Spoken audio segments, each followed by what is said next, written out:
T20 world cup 2024 గెలవడానికి సూర్య పట్టిన catch ఒక కారణం. అలాంటి ఐకానిక్ క్యాచ్లు మరో 2 ఉన్నాయి. ఆ 2 క్యాచ్లు కూడా మనకు వరల్డ్ కప్ను అందించాయి. వాటి గురించి ఇప్పుడు వివరంగా తెలుసుకుందాం. సౌత్ ఆఫ్రికాతో జరిగిన టీ20 వరల్డ్ కప్ 2024 ఫైనల్ మ్యాచ్లో టీమిండియా విజయం సాధించి వరల్డ్ కప్ ఛాంపియన్గా అవతరించింది. 17 ఏళ్ల తర్వాత రెండోసారి ఈ పొట్టి ప్రపంచ కప్ను ముద్దాడింది భారత జట్టు. అయితే వరల్డ్ కప్ మనకు దక్కడానికి సౌత్ ఆఫ్రికా ఇన్నింగ్స్ చివరి ఓవర్ తొలి బంతికి సూర్యకుమార్ యాదవ్ పట్టిన క్యాచ్ కారణమని చాలా మంది క్రికెట్ అభిమానులు అంటున్నారు. నిజానికి అది వాస్తవం కూడా.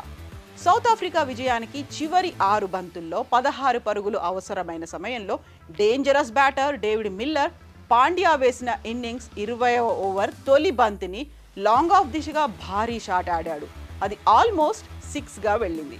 కానీ సూర్యకుమార్ మెరుపులా వచ్చి ఆ బాలుని పట్టుకొని బౌండరీ లైన్ దాటుతూ బంతిని గాల్లోకి విసిరి మళ్లీ గ్రౌండ్లోకి వచ్చి క్యాచ్ను పూర్తి చేశాడు.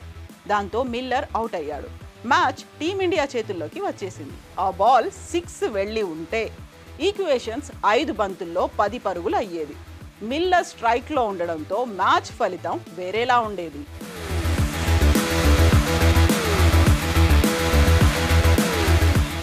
అందుకే సూర్య అందుకుంది క్యాచ్ కాదు వరల్డ్ కప్ అంటూ అంతా ప్రశంసిస్తున్నారు. అయితే ఇలాంటి ఓ 2 క్యాచ్లు కూడా గతంలో టీమిండియాకు 2 వరల్డ్ కప్లను అందించాయనే విషయం చాలా మందికి తెలిసి ఉండదు. ఇప్పటి వరకు టీమిండియా 4 వరల్డ్ కప్లు సాధించింది. 2 వన్డే వరల్డ్ కప్లు, 2 టీ20 వరల్డ్ కప్లను కైవసం చేసుకుంది.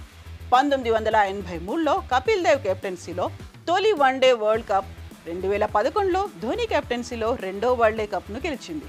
అలాగే 2007లో తొలి టీ20 వరల్డ్ కప్ను ధోని కెప్టెన్సీలోను, ఇప్పుడు రోహిత్ శర్మ కెప్టెన్సీలో 2వ టీ20 వరల్డ్ కప్ సాధించింది. అయితే ఈ 4 వరల్డ్ కప్పులలో 3 సార్లు 3 అద్భుతమైన క్యాచ్లతో 3 వరల్డ్ కప్లను మనం సొంతమయ్యాయి. అందులో ప్రస్తుతం టీ20 వరల్డ్ కప్ అయితే మిగిలిన 2 ఏవో, ఆ సమయంలో ఎవరు క్యాచ్లు అందుకున్నారో వివరంగా ఇప్పుడు చూద్దాం. సౌత్ ఆఫ్రికా వేదికగా 2007లో మొట్టమొదటి టీ20 వరల్డ్ కప్ జరిగింది. ఆ టోర్నీకి ధోని కెప్టెన్సీలో యంగ్ టీమిండియా వెళ్ళింది. ఎలాంటి అంచనాలు లేకుండా అండర్ డాగ్స్గా ఆ టోర్నీలో అడుగుపెట్టిన టీమిండియా అందరి అంచనాలను తలకిందులు చేస్తూ ఛాంపియన్గా నిలిచింది. ఫైనల్ మ్యాచ్ పాకిస్తాన్లో జరిగింది.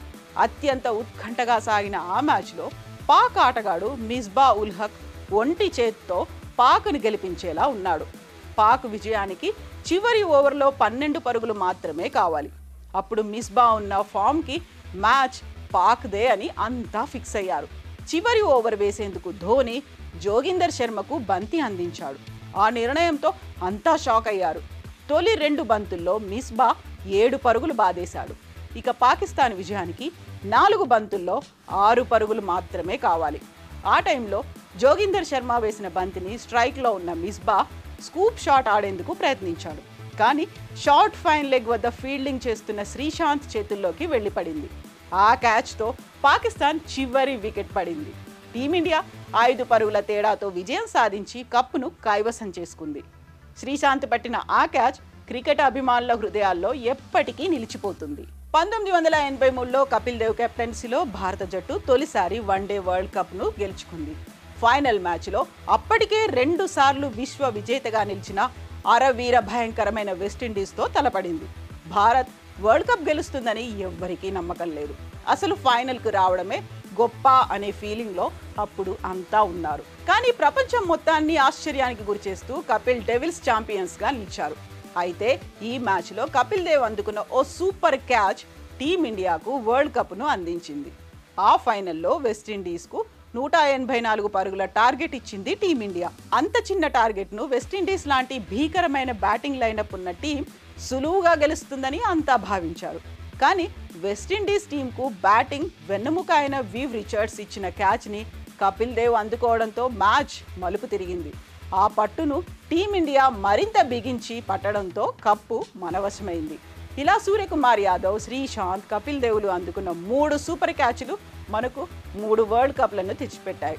మరి ఈ విషయంలో మీ అభిప్రాయాలను కామెంట్స్ రూపంలో తెలియజేయండి.